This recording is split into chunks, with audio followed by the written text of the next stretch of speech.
Good morning everyone. चलिए, सबसे पहले तो आज का सेशन स्टार्ट करने से पहले मुझे ये बताओ कि सैटरडे का जो सेशन था वो सब लोगों ने अटेंड किया था इवनिंग का,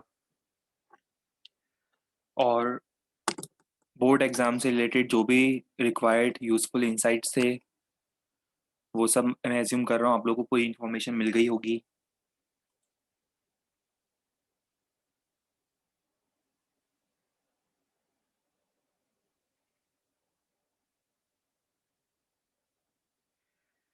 चलिए, जितने भी सीबीएसई बोर्ड वाले थे उन लोगों ने तो सेशन अटेंड कर लिया था, कुछ एमपी बोर्ड वालों का मैसेज भी आ रहा है जिन्होंने अटेंड नहीं किया था।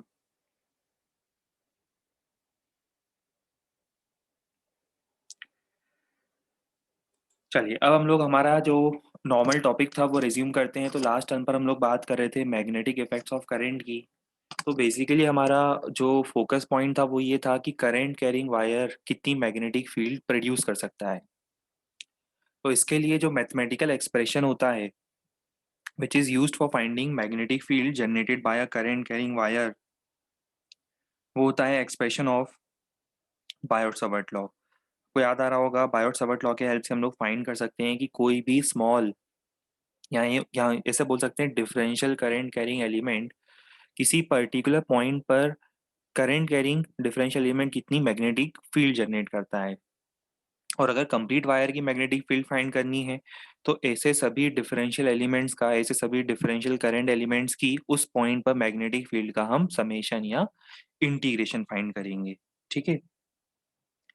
और यहाँ पर हम लोगों ने सबसे पहला एप्लीकेशन, डायरेक्शन वगैरह सब कुछ देखने के बाद सबसे पहला एप्लीकेशन देखा था magnetic field at a point P due to a straight current carrying wire of infinite length. तो फाइनाइट लेंथ के लिए देखा था पहले, अब उसका स्पेशल केस मैं आपको बताऊंगा इनफाइनाइट लेंथ। पहले हमने एक फाइनाइट लेंथ के लिए देखा था, फाइनाइट लेंथ के करंट कैरिंग वायर के कारण, स्ट्रेट करंट कैरिंग वायर के कारण किसी पॉइंट पर मैग्नेटिक फील्ड फाइंड करने के लिए आपको याद आ रहा होगा किस तरह से हम लोगों ने डिफरेंशियल एलिमेंट लिया था, इंटीग्रेट किया था, और इंटीग्रेट करने पर हमें ये फाइनल एक्सप्रेशन मिला था mu naught I by 4 pi d cos of phi one plus cos of phi two. Phi one phi two ये वाले एंगल्स हैं, cos of phi one plus cos of phi two. मैं zoom कर रहा हूँ यहाँ तक हम लोगों ने शायद कंप्लीट कर लिया था, आगे से हमें डिस्कशन स्टार्ट करना था, राइट। यहाँ तक कंप्लीट हो गया था डिस्कशन, हमें यहाँ से आगे रिज्यूम करना था। हमने डायरेक्शन भी बता दी थी, आपको याद आ रहा हो, हमने बताया था डायरेक्शन के बारे में भी, राइट। Circular concentric circles. अच्छा, मैं एक चीज बता दूं, अ, जैसे ये जो कोसेंट्रिक सर्कल्स होते हैं, ये कोसेंट्रिक सर्कल्स वायर एंड होने के बाद एंड नहीं होते ना, ध्यान रखना। क्योंकि काफी लोगों के माइंड में अभी ये इमेज है, ये पिक्चर बनी होगी कि वायर एंड हो गया तो कोसेंट्रिक सर्कल्स एंड हो गए। नहीं, देखो इस पॉइंट पर भी मैग्नेटिक फील्ड होगी। इमेजिन करो, इस पॉइंट पर भी तो मैग्नेटिक फील्ड होगी। क्यों होगी मैग्नेटिक फील्ड? क्योंकि देखो, जैसे मान लो ये डिफरेंशियल एलिमेंट लिया आपने, ये डिफरेंशियल एलिमेंट है जिसकी लेंथ है डीएल इधर, और ये है आर वेक्टर इधर। मतलब जिस लाइन पर वायर एंड हो रहा है, देखो इस लाइन पर वायर एंड हो रहा है, पर इसके ऊपर भी किसी जनरल पॉइंट पर भी फील्ड प्रेजेंट होगी, और इनफैक्ट ये फील्ड्स भी जो होगी it will also be in the form of concentric circles. Wire के ऊपर भी, वायर के नीचे भी फील्ड लाइंस प्रेजेंट होगी। ये अलग बात है कि नीचे स्ट्रेंथ कम होगी, ऊपर स्ट्रेंथ कम होगी, वायर से दूर जा रहे हो स्ट्रेंथ कम होती जाएगी, but nonetheless field lines जो होगी they will always be in the shape of concentric circles with wire as its axis. Wire जो है उसके एक्सिस पर है, और फील्ड लाइंस जो है वो कोसेंट्रिक सर्कल्स के फॉर्म में है, जिसमें आप वायर को मान लो उसके एक्सिस पर है। तो ये कंप्लीट डायग्राम इमेजिन हो रहा होगा, ये बहुत सारे कोसेंट्रिक सर्कल्स है ना, एक अकेला कोसेंट्रिक सर्कल वाला केस नहीं होगा। इस टाइप के बहुत सारे कोसेंट्रिक सर्कल्स हर जगह बनेंगे। हर थोड़ी थोड़ी डिस्टेंस पे प्लेन लेते जाओ, और हर थोड़े थोड़े प्लेन पे ही सर्कुलर फील्ड लाइंस बनाते जाओ। अब नेक्स्ट क्वेश्चन हमारे माइंड में आता है कि फील्ड लाइंस सर्कुलर जो होगी उसकी डायरेक्शन क्या होगी, clockwise circle, anti clockwise circle, किस टाइप से डिसाइड करेंगे? तो वो डिसाइड करते हैं हम with the help of modified version of right hand thumb rule. याद आ रहा है modified version of right hand thumb rule, किस तरह से हमें कर्ल करना है? मैं ये रिमाइंड करा देता हूँ क्योंकि यहाँ पर डायरेक्शन में कई बार कुछ लोग कंफ्यूज हो जाते हैं। थंब लो राइट हैंड का, और उसे एक्सटेंड कहाँ करो, राइट हैंड के थंब को एक्सटेंड करो करंट के डायरेक्शन में। तो जिस डायरेक्शन में फिंगर्स कर्ल करती है वो डायरेक्शन किसकी होती है? वो डायरेक्शन आपको सर्कल की डायरेक्शन बताएगा। और ये हमने हर एक तरह से जितने भी व्यूज हो सकते थे, top view, bottom view, front view, ठीक है, थ्री डायमेंशनल व्यू, सारे व्यूज हम लोगों ने डायग्राम में आपको शो कर दिए थे। और ये वाला डायग्राम जरूर याद रखना, हम बाद में यूज करेंगे। मैंने ये डायग्राम इस फॉर्म में बताया था आपको, ये देखो। अगर करंट कैरिंग वायर के ही प्लेन में देखो, ये देखो, ये करंट कैरिंग वायर का प्लेन है, तो उस करंट कैरिंग वायर के प्लेन में राइट में फील्ड है इनवर्ड्स और लेफ्ट में फील्ड है आउटवर्ड्स, प्रोवाइडेड करंट ऊपर जा रहा हो। देखो इस डायग्राम में देखो, करंट ऊपर जा रहा है, सर्कुलर फील्ड है, यहाँ से बाहर आएगी फील्ड और यहाँ से फिर अंदर जाएगी, तो यहाँ इनवर्ड्स और यहाँ आउटवर्ड्स। ठीक है। चलो अब कुछ और इम्पोर्टेंट अच्छे से पॉइंट्स मुझे बताने हैं। आपने जनरल फॉर्मूला पढ़ लिया, याद भी कर लिया, ये वाला फॉर्मूला पढ़ लिया हम लोगों ने, ये फॉर्मूला हमने याद भी कर लिया। पर अब क्या होगा कि इसमें कुछ स्पेशल केसेस है। मान लो ये पॉइंट भी यहाँ ना होते हुए यहाँ कहीं होता। अब ये पॉइंट भी तो जहाँ वायर एंड हो रहा है उसके बाहर है। ये देखो पॉइंट भी तो वायर एंड होने के भी बाद में आ रहा है। तो क्या यहाँ पे हम इस फॉर्मूले से फील्ड फाइंड कर सकते हैं? बिल्कुल कर सकते हैं। यहाँ पे हमें फाई वन फाई टू क्या लेना है वो सीखना पड़ेगा हमें। देखो वायर एंड हो गया, यहाँ पर पॉइंट है, यहाँ पर सबसे पहले हम पता है क्या करेंगे, वायर पर एक परपेंडिकुलर ड्रॉप करेंगे। ये देखो मैंने वायर पर पॉइंट पी से एक परपेंडिकुलर ड्रॉप करा, वो डिस्टेंस होता है डी। याद है फॉर्मूले में?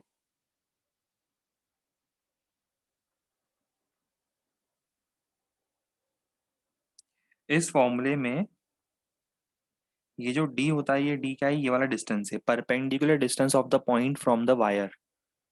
वायर से पॉइंट का परपेंडिकुलर डिस्टेंस है। ठीक है। तो अब इसमें तो कोई दिक्कत नहीं आएगी, ये पॉइंट का डिस्टेंस डी तो निकल जाएगा। चलो फर्दर एनालिसिस करते हैं आगे की। फाई वन फाई टू देखो क्या होंगे। फाई वन फाई टू थोड़ा और अच्छे से बना देते हैं। देखो phi one phi two basically आपको क्या करना है, वायर के जो एक्सट्रीम एंड्स हैं, ये वायर इधर ही खत्म करना पड़ेगा, इसको इधर एंड कर देते हैं। अब ठीक है।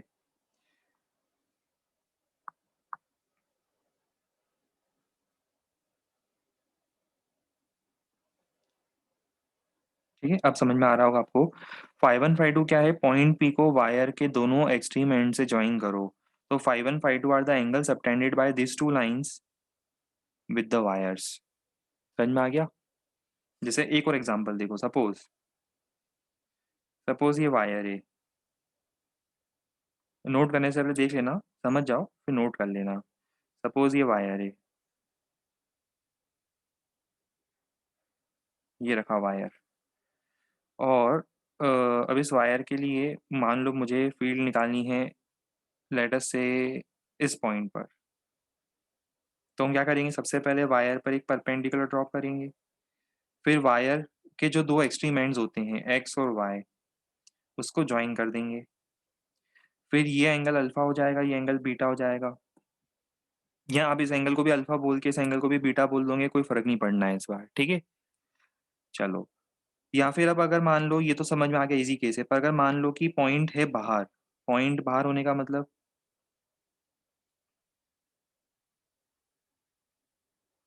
ये वायर हो गया, ये पॉइंट है यहाँ पर। अब क्या करेंगे, पहले वायर को एक्सटेंड करो और पॉइंट पी से वायर पे परपेंडिकुलर ड्रॉप करो। ये होगा परपेंडिकुलर डिस्टेंस डी। फिर वायर के दोनों एक्सट्रीम एंड्स का नाम क्या है, एक्स और वाई, उसको ज्वाइन करो। ज्वाइन करने के बाद ये जो एंगल्स बन रहे हैं, सॉरी उनको लिखना है फाई वन और फाई टू। ये फाई वन फाई टू होंगे। फिर वही cos phi one plus cos phi two वाला फॉर्मूला आपको अप्लाई कर देना है। ठीक है। तो एक काम करो, ये सब पॉइंट्स हैं जो हमें नोट करने थे, ये पॉइंट नोट कर लो जल्दी से। सब अलग अलग पॉइंट्स हैं, टर्न बाय टर्न हमें बहुत सारे पॉइंट नोट करने। तो पहला पॉइंट ये नोट करो कि अगर ये पॉइंट वायर के एंड होने के बाद लाई करता है तो डायग्राम इस तरह से दिखेगा, फाई वन फाई टू ऐसे लेंगे हम।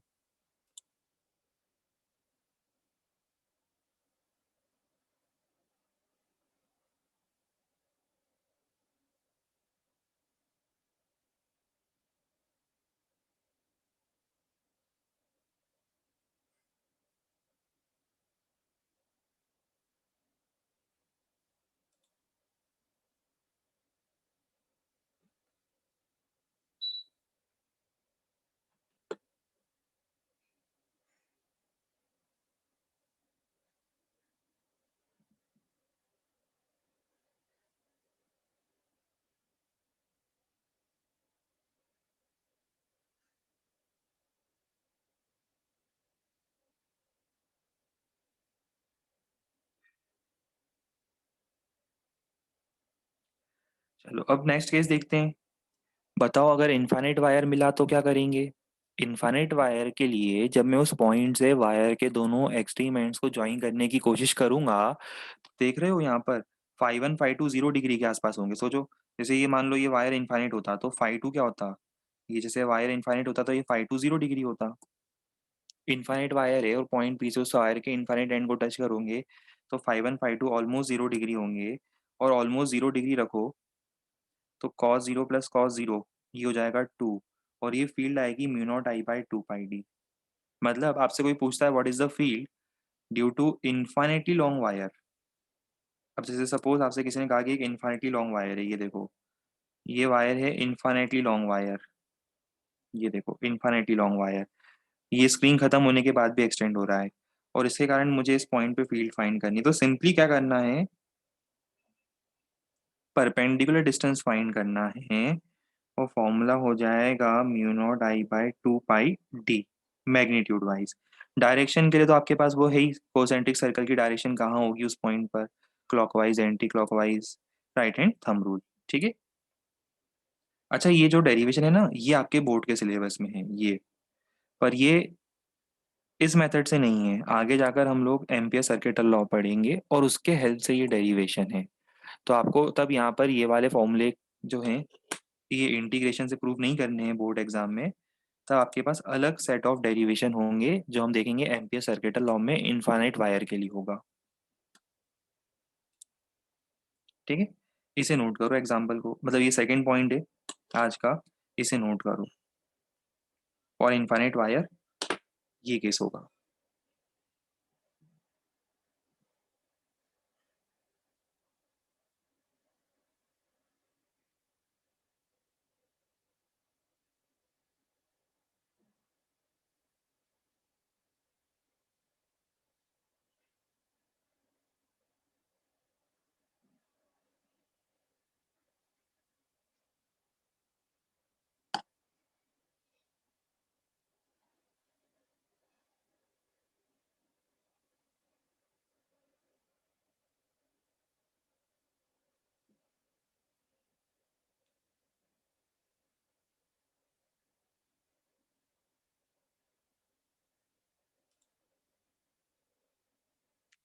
अब एक केस होता है सेमी इनफाइनाइट वायर।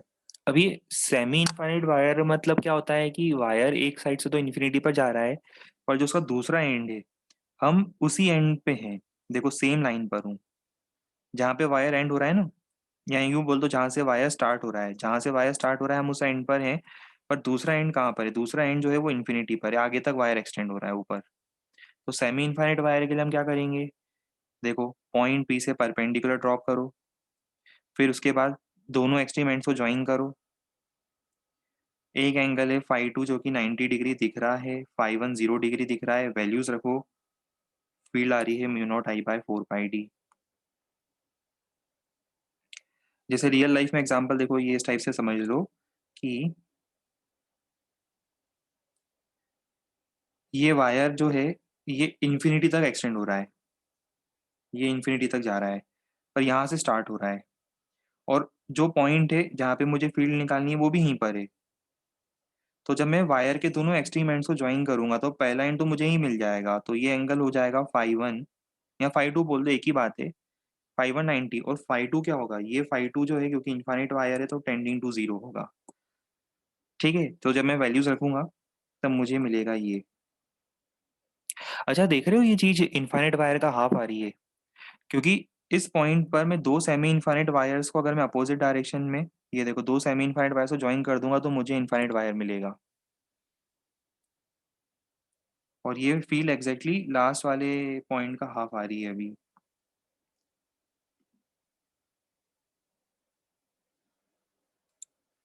तो इस डायग्राम को भी नोट करो।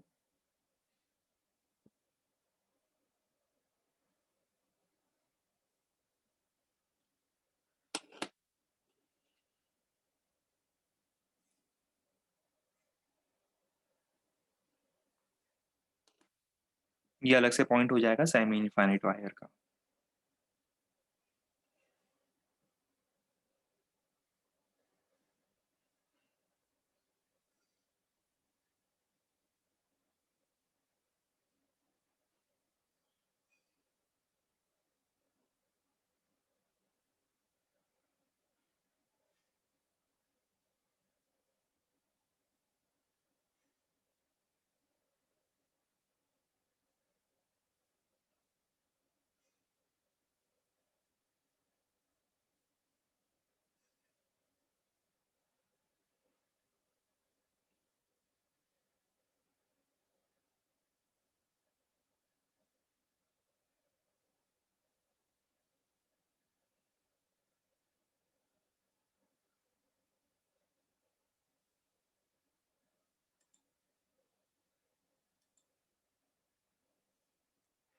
अच्छा, अब एक पॉइंट इम्पोर्टेंट है, इंटरेस्टिंग है, एक्शियल पोजीशन पर क्या होता है। अगर हम वायर के एक्शियल पोजीशन की बात करते हैं, एक्शियल पोजीशन मींस वायर के सीधा एक्सिस पर अगर कोई पॉइंट लाई करता है, देखो ये पॉइंट है, तो यहाँ पर फील्ड कितनी होगी। अभी पॉइंट यहाँ था, यहाँ पर था, यहाँ कहीं था नीचे, तब हमने फाइंड कर लिया, पर अब अगर एक्सिस पर है तो आंसर इज जीरो। क्यों है जीरो, देखो बायोट सावर्ट लॉ याद है, ये डिफरेंशियल एलिमेंट ले लो, डिफरेंशियल करंट कैरिंग एलिमेंट, तो ये डीएल की डायरेक्शन हो गई, और आर वेक्टर क्या है, उस पॉइंट का पोजीशन वेक्टर, बताओ क्या होगा। डीएल वेक्टर और R vector both are pointing in the same direction, और अगर डीएल वेक्टर और आर वेक्टर सेम डायरेक्शन में पॉइंट करेंगे तो what is the angle between them in this diagram, here angle between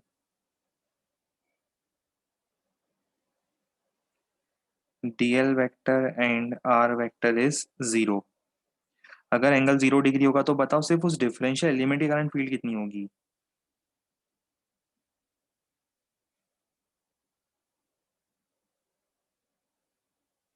cross product zero हो जाएगा।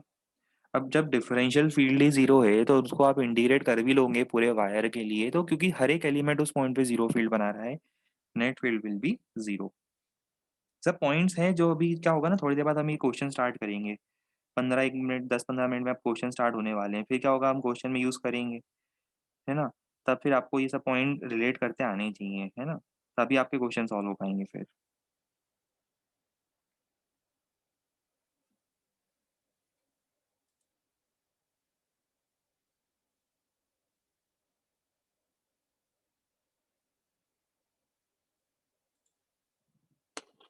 सब अलग अलग पॉइंट्स मैंने कवर अप कर दिए हैं ना थ्योरी के फॉर्म में।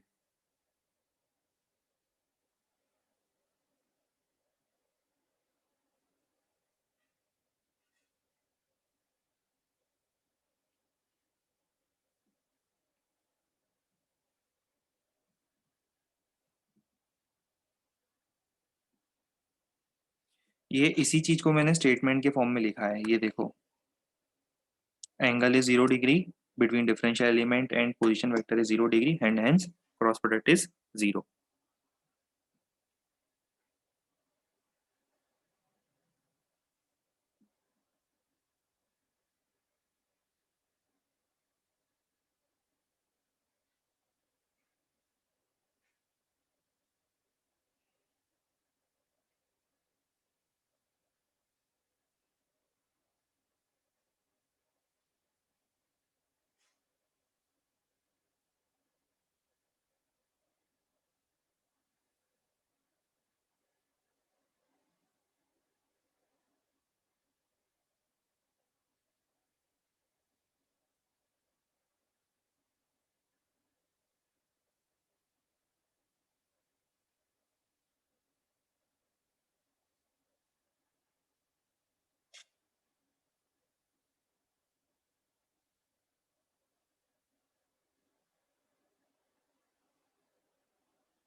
चलो अब ये सब कुछ करने के बाद अब बारी है क्वेश्चन सॉल्व करने की।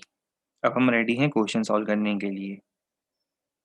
पहला क्वेश्चन, इनफाइनाइट वायर है, डायरेक्ट रिजल्ट है हमारे पास, और शायद ये इस टाइप का क्वेश्चन आपको एचसीवी में मिलेगा। वैल्यूज हो सकता है मैंने शायद सेम ही ली हो या अलग दी हो। सेम क्वेश्चन एचसीवी में है इनफाइनाइट वायर के लिए।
चलो रिजल्ट तो आ ही गया होगा, हम ही सॉल्व कर देते हैं।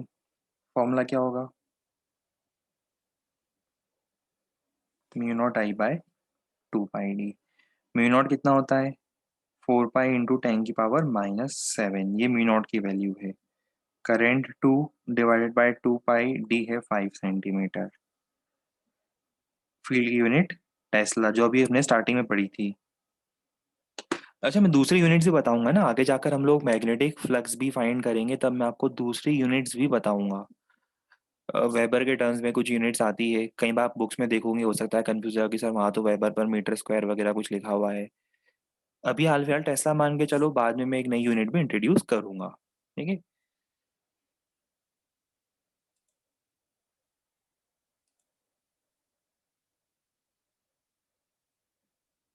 कैलकुलेशन पार्ट आप लोगों के ऊपर लीव कर रहा हूँ, यूनिट्स में कन्वर्जन बस करना था। सेंटीमीटर था 5, उसको मैंने मीटर में लिख दिया है। 5/100। चलो अब इस क्वेश्चन के लिए सॉल्व करके देखो।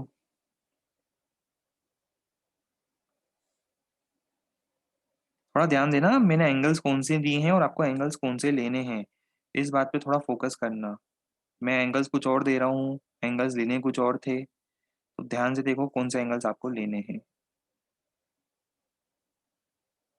ठीक है। ये डिस्टेंस 2 मीटर है।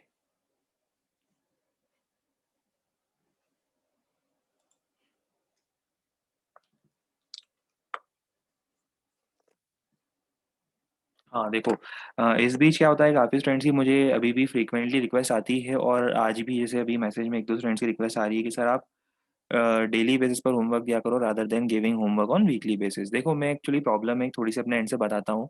जहाँ जहाँ डेली बेसिस पर यहाँ टॉपिक कंप्लीट होने पर होमवर्क देने की पॉसिबिलिटी होती है ना, हम डेफिनेटली देते हैं, बट प्रॉब्लम फिजिक्स में क्या होती है, सभी टॉपिक्स इंटरलिंक्ड हैं। ठीक है।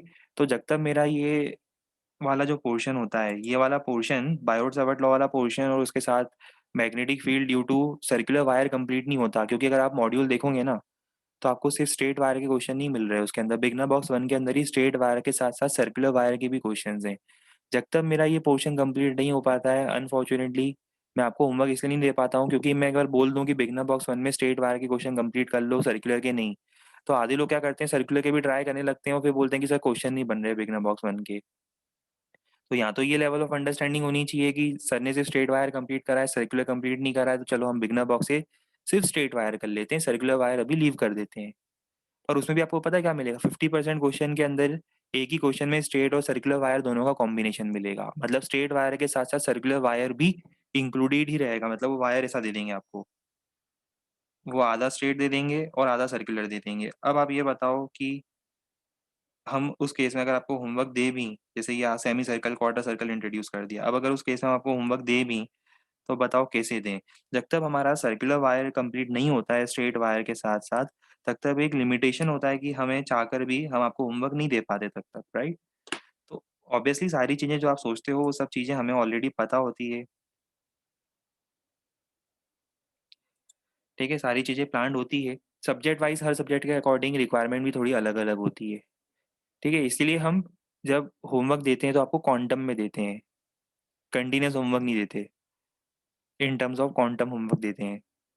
एक minimum possible discrete value complete होने के बाद ही हम आपको होमवर्क दे पाते हैं। वेव नेचर ना फ़ॉलो करते हुए हम पार्टिकल नेचर फ़ॉलो करते हैं, एक मिनिमम थ्रेशोल्ड जब तक नहीं मिलता है, तब तक हम आपको होमवर्क नहीं दे पाते हैं।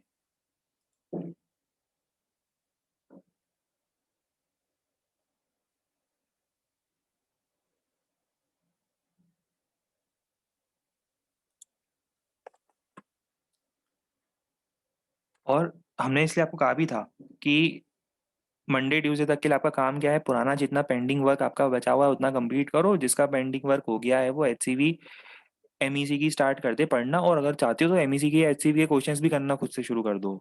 जैसे आपने एक सर्कुलर वायर पढ़ लिया तो चलो एमईसी के क्वेश्चन सर्कुलर वायर के कर लेते हैं, एम्पियर सर्किट लॉ पढ़ लिया, चलो कुछ क्वेश्चंस ट्राई कर लेते हैं सॉल्व एग्जांपल। उतना आप कर सकते हो एचसीवी से, जो क्वेश्चन होते हैं उनको टिक कर दो।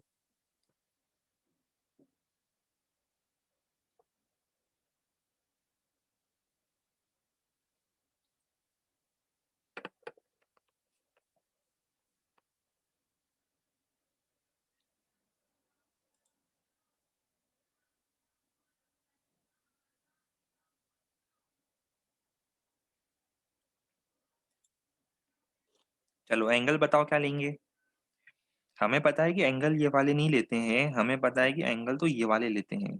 एक तो ये एंगल लेना है, एक ये एंगल लेना है। चलो फाई 1 बताओ कितना आ रहा है? मैं ज्योमेट्री लगा नहीं रहा हूँ, आप लोग को ही लगानी है। बस मेरी हेल्प कर दो, फाई 1 आ रहा है 135।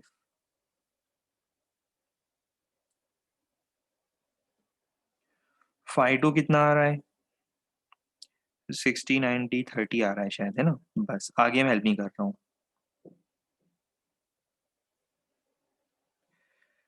बी हो जाएगा म्यू नॉट आई, लिख देता हूँ मैं ना, 4 पाई डी, डी कितना है? 2 कॉस 135 कॉस 30। इसकी वैल्यू पता है ना, 10⁻⁻7। कैलकुलेशन पार्ट है, आगे आंसर आपका टेस्ला में आएगा।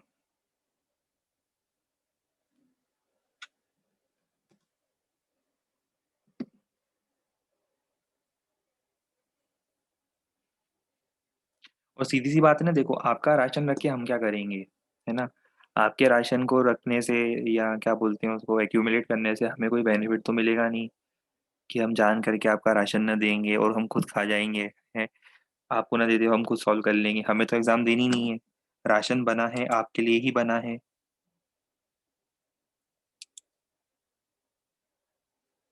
काम आएगा, आपके ही काम आएगा।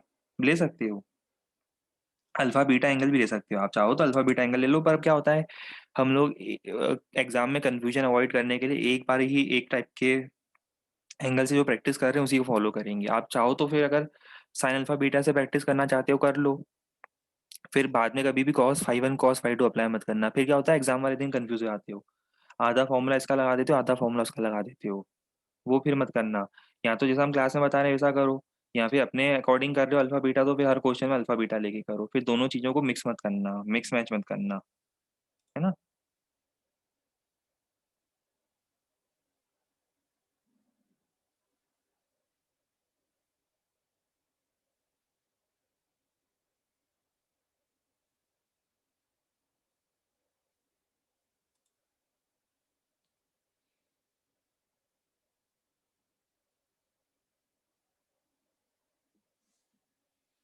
ये करो अब।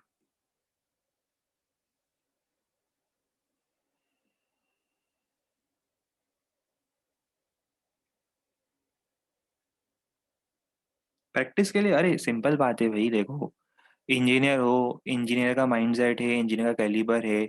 अगर हमने वायर की फील्ड पढ़ ली तो क्या आप मॉड्यूल से बिगनर बॉक्स 1 के अंदर सिर्फ वायर वाले क्वेश्चन ही देख सकते? देख सकते हो। अरे आपको दिख ही रहा है beginner box 1 is based on field due to wire and circular wire. तो सर्कुलर वायर वाले क्वेश्चन हटा दो, जो-जो वायर के क्वेश्चन बन रहे हैं प्रैक्टिस के लिए वो कर लो। बट फिर प्रॉब्लम पता है अगेन क्या होती है? फिर उसमें थोड़ा टाइम लगता है। जैसे मान लो 20 क्वेश्चन है, उसमें से बीच-बीच के क्वेश्चंस करने हैं, फिर आंसर मैच करना है। फिर अगले दिन आपको सर्कुलर वायर पढ़ाऊँगा, सर्कुलर वायर के क्वेश्चंस मिलेंगे, फिर आप वापस पीछे से आंसर मैच करोगे, आगे से सॉल्व करोगे, फिर पीछे आंसर मैच करोगे, फिर आपको वापस कॉपी पेन लेकर सॉल्व करना पड़ेगा। इसीलिए जब हमारा एक सेगमेंट कंप्लीट होता है, हम इसलिए उसका होमवर्क देते हैं। जब हमारा ये बिगिनर बॉक्स 1 का सेगमेंट पूरा होगा, हम बिगिनर बॉक्स 1 का आपको होमवर्क देंगे। बाकी आपको लगता है डेली बेसिस पर प्रैक्टिस करनी, कर लो। एचसीवी से क्वेश्चंस उठा लो, सर्कुलर वायर स स्ट्रेट वायर के सॉरी, कर लो स्ट्रेट वायर के क्वेश्चंस। दिख जाएगा स्ट्रेट वायर के क्वेश्चन अलग ही उसके अंदर। लगता है आपको मॉड्यूल से करना है, मॉड्यूल से कर लो स्ट्रेट वायर के क्वेश्चंस। बिगिनर बॉक्स 1 के अंदर बहुत सारे क्वेश्चन में सिर्फ स्ट्रेट वायर मिलेगा, वो कर लो अकेले-अकेले से।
आ गया आंसर? देखो,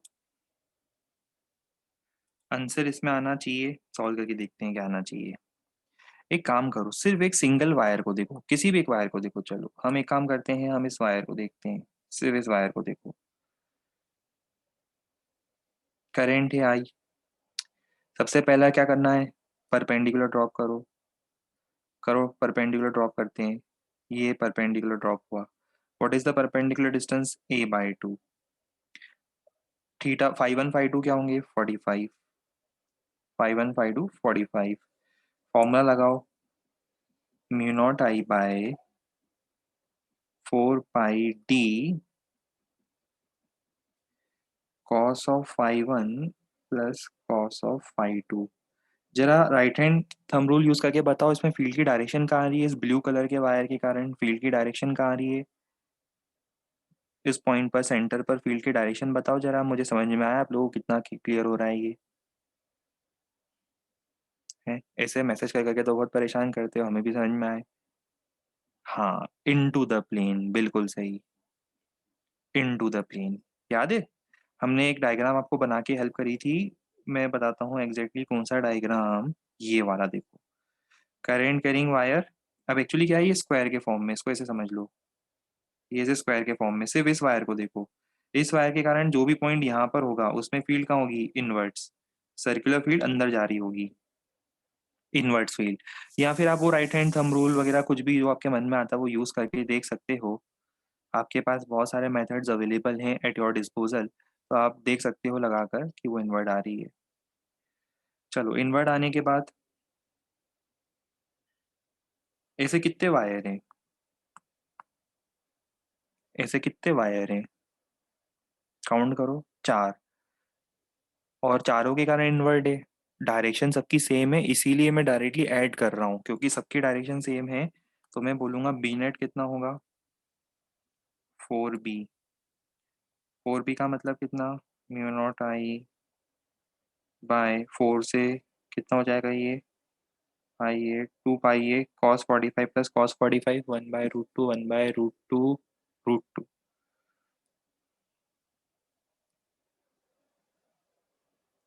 कैलकुलेशन देख लेना, थोड़ा ऊपर नीचे हो जाए तो कर लेना मैनेज। मुझे तो हाल फिलहाल ये दिख रहा है।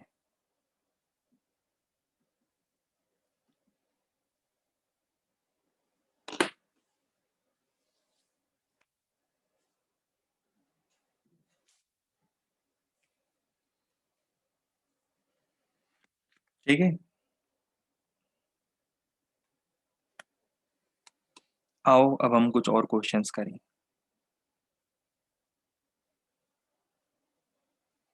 अब सुनो क्या हो रहा है। वही स्क्वायर है साइड ए का, पर अब करंट यहाँ से आ रहा है और यहाँ से जा रहा है। एक साइड से एंटर करता है, दूसरे साइड से लीव करता है।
चलो आ गया सबका आंसर। सबसे पहले हमें क्या करना पड़ेगा, करंट डिवाइड करना पड़ेगा। करंट एंटर कर रहा है, एंटर करने के बाद डिवाइड होगा। डिवाइड होगा किस में, एक तो नीचे वाले वायर में और ये ऊपर वाले 3 वायर्स में अलग, क्योंकि दो अलग अलग पाथ हैं इसके पास। अच्छा, ये ऊपर 3 वायर्स मिलके उनका रेजिस्टेंस हो जाएगा 3 टाइम्स, और नीचे वाले का रेजिस्टेंस ऐसे वार करंट इलेक्ट्रिसिटी यूज करो, आपको पता है या पूरी थ्योरी। I1 कितना होगा, इनवर्स रेशियो कितना, 3R/4R × I, तो कितना हो जाएगा, ये हो जाएगा 3I/4।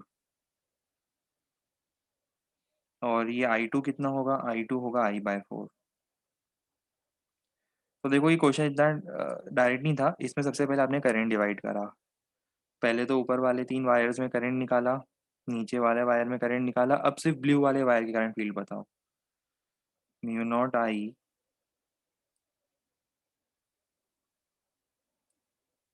I, I1 कितना है,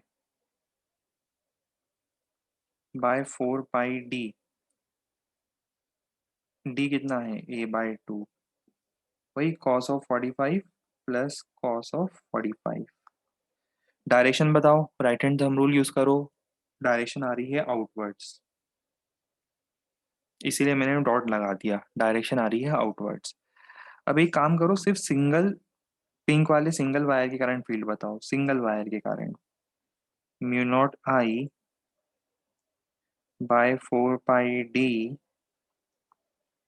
45 प्लस cos 45। डायरेक्शन आ रही है आउटवर्ड्स, सॉरी, लास्ट वाले की डायरेक्शन है आउटवर्ड, लास्ट वाले की डायरेक्शन है आउटवर्ड, इस वाले की डायरेक्शन आ रही है इनवर्ड। और ये एक के कारण है, और ऐसे 3 वायर्स हैं आपके पास। देखो, पिंक कलर में ऐसे 3 वायर्स हैं आपके पास, तो तीनों की फील्ड कितनी हो जाएगी, रिजल्टेंट 3 से मल्टीप्लाई कर देता हूँ। एक चीज नोटिस करिए आपने, B1 और B2 इक्वल आ रहे हैं। B1 B2 value wise equal आ रहे हैं, बस अंतर क्या है, ये आउटवर्ड है और ये इनवर्ड है। तो बी नेट कितना हो जाएगा, cancel, zero magnetic field at the centre. अच्छा दूसरी बात, ये जो वायर्स हैं इनकी फील्ड का क्या, इनकी फील्ड सेंटर पे नहीं होगी क्या, कि होनी चाहिए। ये भी तो वायर्स थे, इनकी फील्ड का क्या हुआ सेंटर पे, वो फील्ड कहाँ गई, जीरो होगी, एक्चुअल पोजीशन, बिल्कुल सही। इसीलिए उन एलिमेंट्स का कोई रोल वैसे भी नहीं था, जिनका रोल था वो कैंसिल हो रहे हैं।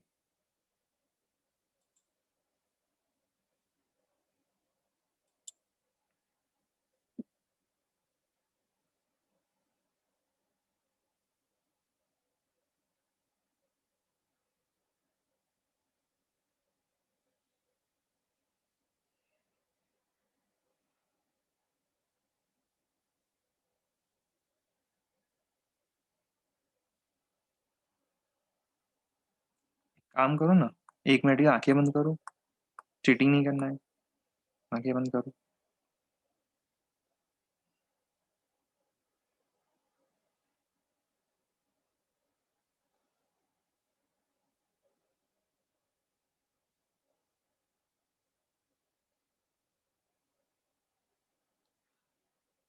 अब ट्राई कर सकते हो क्वेश्चन।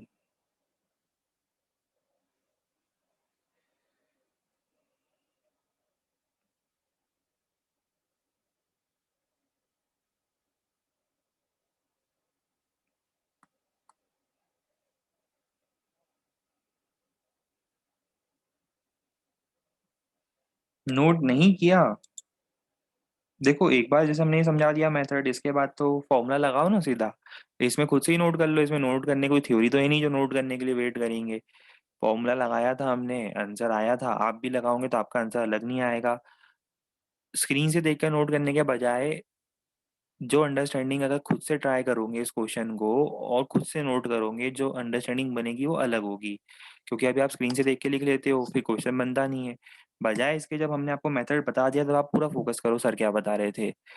मेथड समझ में आ गया, अब उसके बाद क्या करो, भले स्क्रीनशॉट ले लो, पर उसके बाद सॉल्यूशन खुद से लिख लो। आपका आंसर अलग तो आएगा नहीं, अगर सही फॉर्मूला लगाओगे, सही कंसेप्ट जो हमने बताया वो लगाओगे, ठीक है। कर लो इस बार नोट करने के लिए, चलो टाइम दे देंगे, बस नोट करने के लिए टाइम दे दिया करेंगे।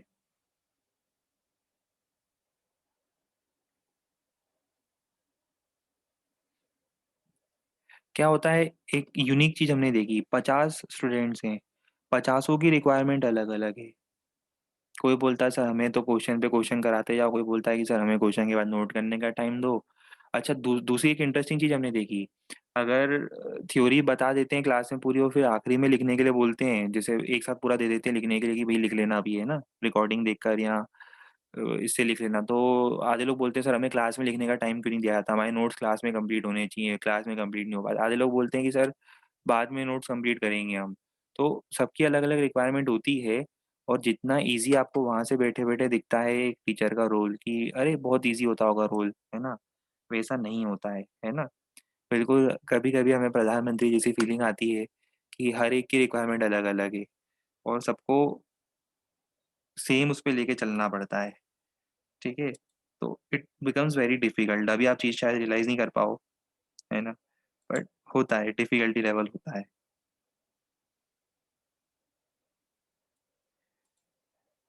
हमें सबको देखकर चलना है।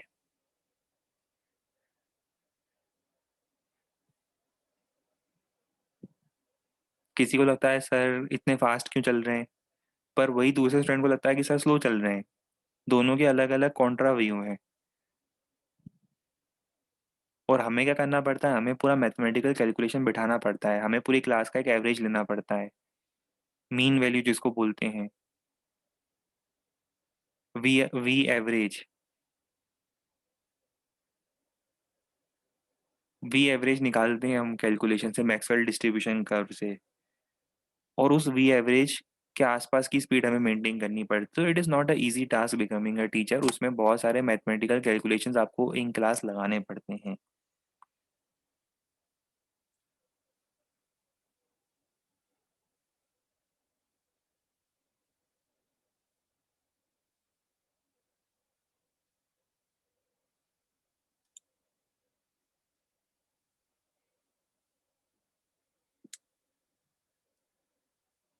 और फिर उसमें भी देखो कई बार क्या होता है जैसे मान लो हमारी इवनिंग क्लास रहती है 8:30 हम कई बार फ्री होते हैं और यूजुअली हमारी 8:30 तक क्लास होती है इवनिंग में। तो कई बार क्या होता है कि कोई स्टूडेंट हमें 7, 7:15, 7:20 से कॉल करने लगता है और मान लो हम पिक नहीं कर पाते तो उसको बुरा लग जाता है, वो दिल पे लेता है, सर तो कॉल ही नहीं उठाते, भई कैसे उठाएँगे जब क्लास में है तब कॉल? तो फिर वो बुरा मान के बैठ जाते हैं, मुँह फुला के, है ना? बिल्कुल बिल्कुल हिप्पोपोटामस की तरह मुँह फुला के बैठ जाते हैं कि सर तो कॉल ही नहीं उठाते। अरे भई पहले समझ तो लो, देख तो लो कि भई सर थोड़ी ना फ्री होंगे, आप फ्री हो पर सर की तो क्लास है 8:30 तक।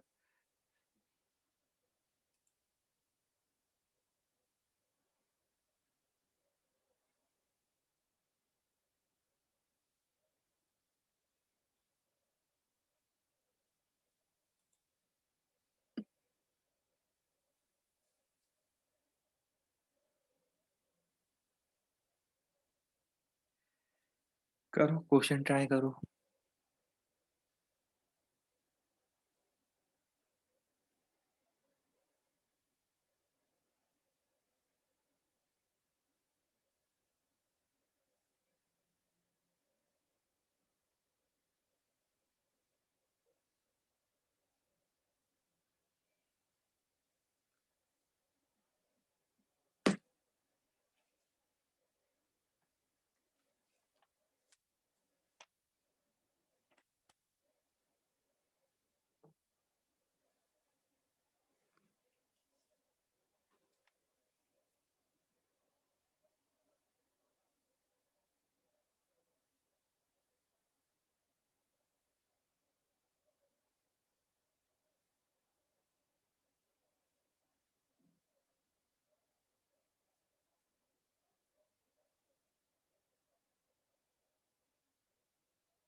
आओ इसका सॉल्यूशन देखें।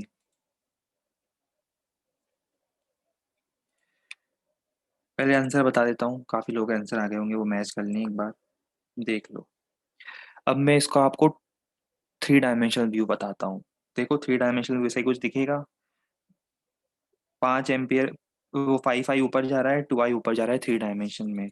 और ये पॉइंट यहाँ दिख रहा है आपको, ये जो मैंने बनाया है, इस पॉइंट पर अब दो फील्ड होगी। पहली फील्ड है किसके कारण? इसके कारण। कहाँ होगी वो? Inverts, right hand rule. 2 आई के कारण उसी पॉइंट पर फील्ड कहाँ होगी? आउटवर्ड। भाई जीरो कब होगी? जीरो तो तभी होगी जब B1 बराबर B2 हो जाए। B1 कितना होगा? Mu 0 I by 4 pi D is equal to mu 0 I2 by 4 pi D।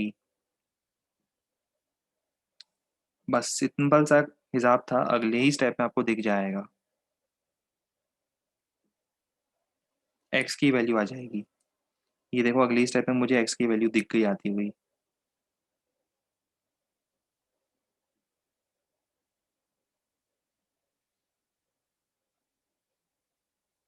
सबका आंसर आ गया था ना इसका तो?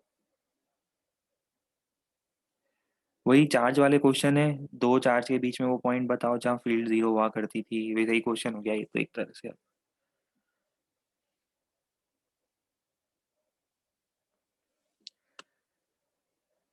कर लिया नोट?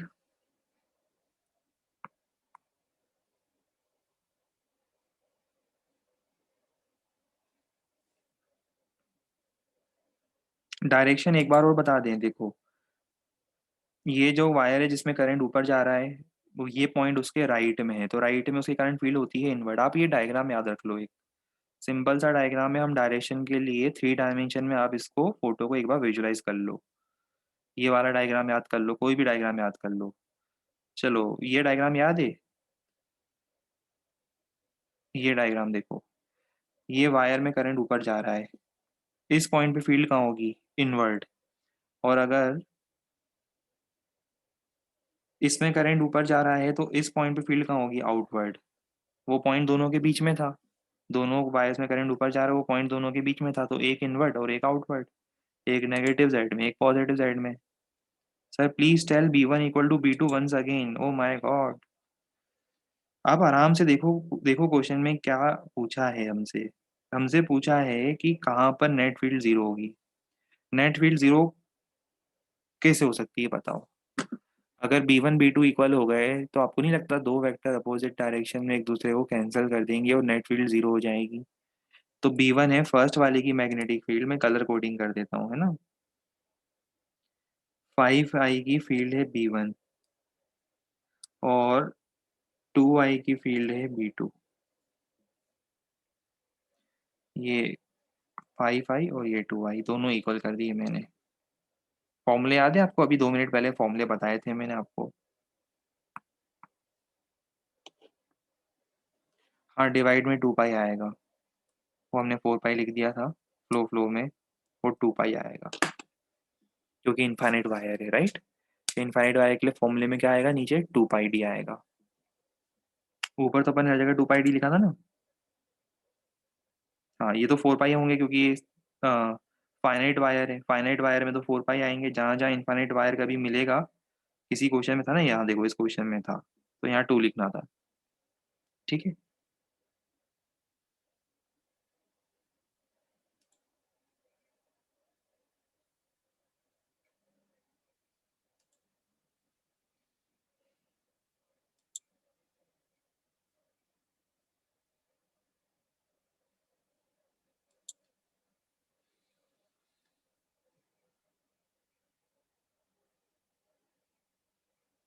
आओ अब ये क्वेश्चन ट्राई करें, करो ट्राई।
ये लिखा है if the direction of current is reversed.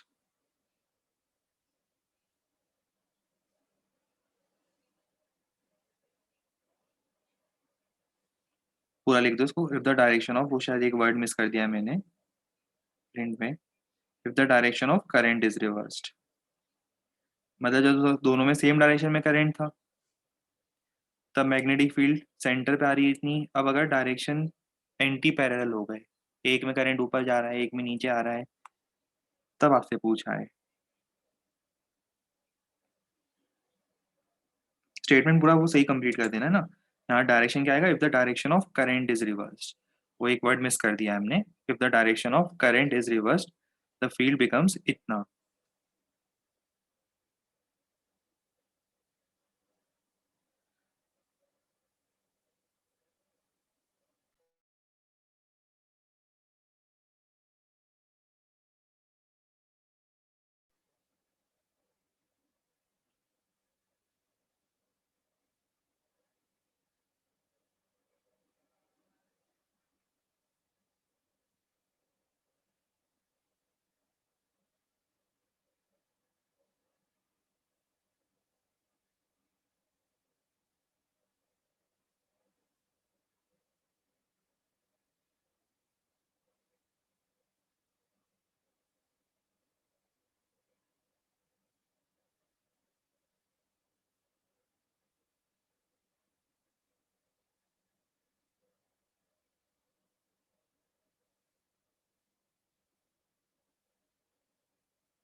चलो, काफी लोगों का अलग अलग आंसर आया है, देखते हैं क्या करना चाहिए। आंसर आना चाहिए, आंसर है सी।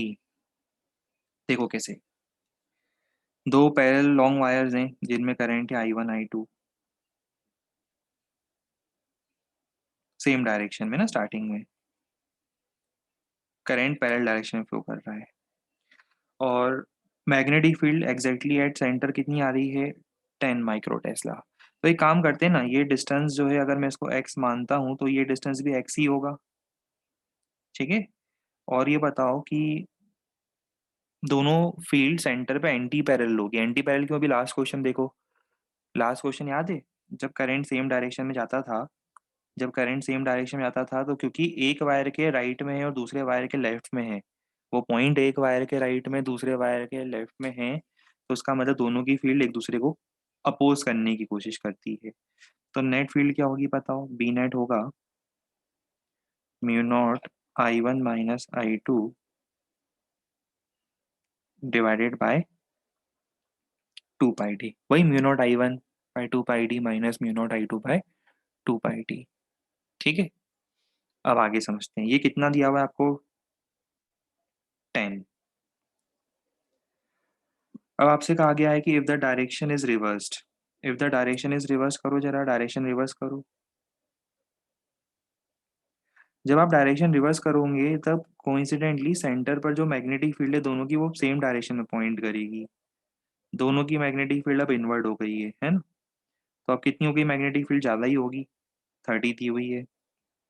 कितनी होगी बताओ, mu not I1 by 2 pi d plus mu not I2 by 2 pi d. Common निकालो टर्म्स, आपको क्या मिलेगा, mu naught I1 plus I2।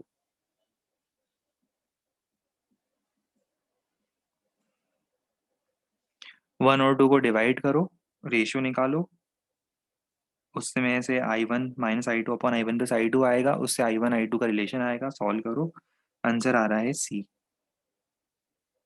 Calculation part तो आपको ही करवाऊंगा मैं आपसे, कर लोगे ना ये?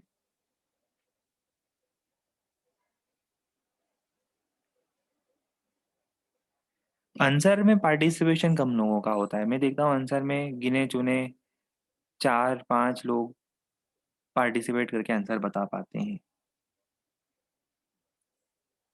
क्वेश्चन का एक्साइटमेंट सबको रहता है, पर आंसर देने का एक्साइटमेंट किसी को नहीं रहता।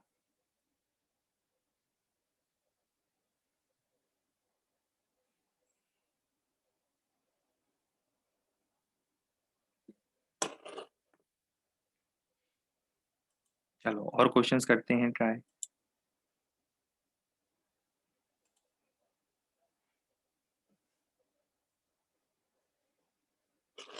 इक्विलेटरल ट्रायंगल की साइड दे देता हूँ मैं आपको, है ना?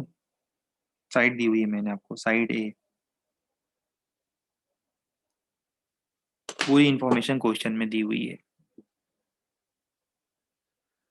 करो ट्राई।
चलो देखते हैं आंसर क्या आना चाहिए।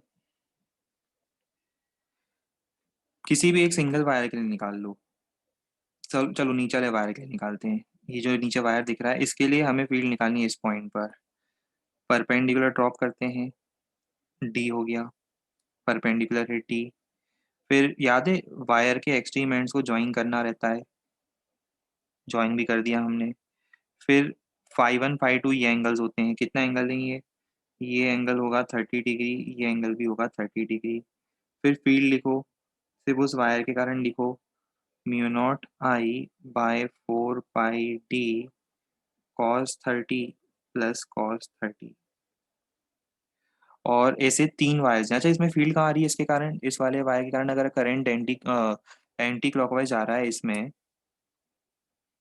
तो देखो नीचे वाला जो वायर है, नीचे वाले वायर के कारण उस पॉइंट पर फील्ड आ रही है आउटवर्ड्स। तो इसको मैं लिख देता हूँ आउटवर्ड का साइन बनाकर। पर ऐसे एक नहीं 3 वायर है, तो बी नेट कितना होगा 3 टाइम्स बी। कैलकुलेशन आपको करना है, डी की वैल्यू मैं बता देता हूँ कितनी आएगी। देखो साइड लेंथ है ए, अगर साइड लेंथ ए है तो ये लेंथ होगी A/2।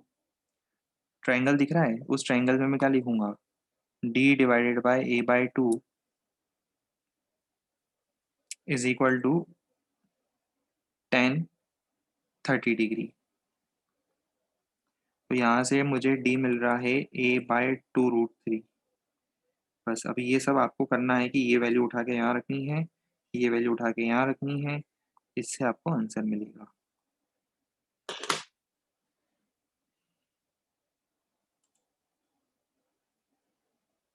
रिजल्टेंट इतना और डायरेक्शन आउटवर्ड्स।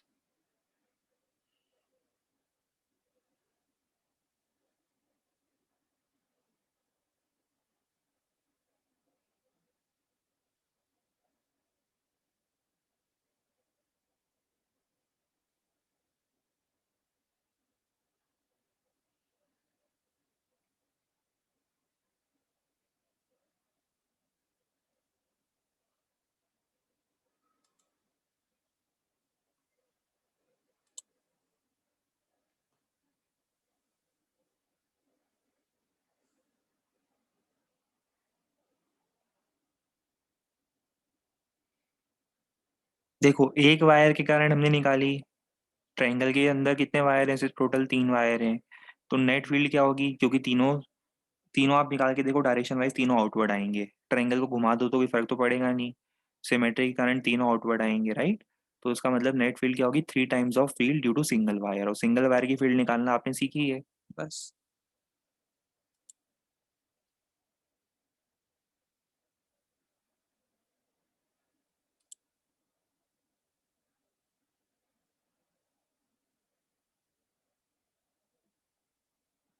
एक क्वेश्चन और कर ही लो मेरे ख्याल से, हो जाएगा ना।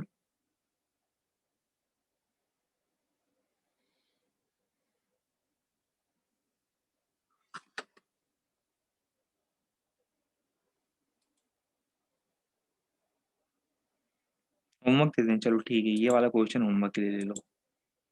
रोज होमवर्क होमवर्क बोलते हो ना, ये क्वेश्चन ये होमवर्क के लिए ले लो, क्योंकि इसके बाद अभी हमें क्या करना है, अभी हमें बहुत सारे क्वेश्चंस और करने हैं। फिर आएगा, आप देखो नेक्स्ट टर्न पर, मतलब ट्यूसडे, कल हमारा ये पोर्शन कंप्लीट होगा, फिर हमें होमवर्क मिलेगा। कल जब हम ये पढ़ लेंगे, उसके बाद हमें मॉड्यूल जो है वो होमवर्क मिल पाएगा, बिगनर बॉक्स 1। क्योंकि उसमें सर्कुलर और स्ट्रेट वायर दोनों दिए हुए हैं साथ में। ये पढ़ने के बाद हमारा होमवर्क मिलेगा, बिगनर बॉक्स 1 की थ्योरी कंप्लीट होगी पूरी। पर आप लोग बोलते हैं ना होमवर्क नहीं मिलता, होमवर्क नहीं मिलता, तो ये लो, ये होमवर्क कर लो। और होमवर्क क्या है दूसरा, पुराना पुराना जितना भी बचा हुआ है करंट इलेक्ट्रिसिटी तक पूरा कंप्लीट। और दूसरा होमवर्क है HCV से MEC पूरा पढ़ लो, क्वेश्चंस करना, जितने हो पा रहे हैं उतने स्टार्ट कर दो। सॉल्व एग्जाम्पल तो देख ही लेना।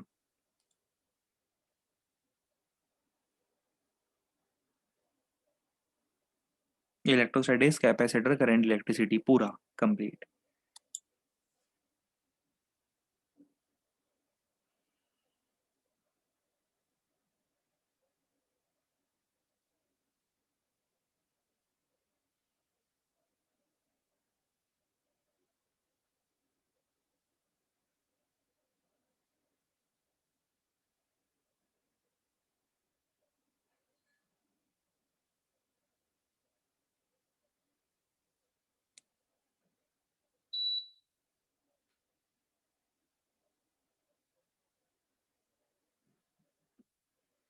चलो ठीक है, इसी के साथ इसको यहाँ पे पॉज़ कर रहे हैं। कल कंटिन्यू करेंगे इसी के क्वेश्चंस और फिर सर्कुलर वायर के इंट्रोडक्शन के साथ। तब तक के लिए tata, bye bye, take care.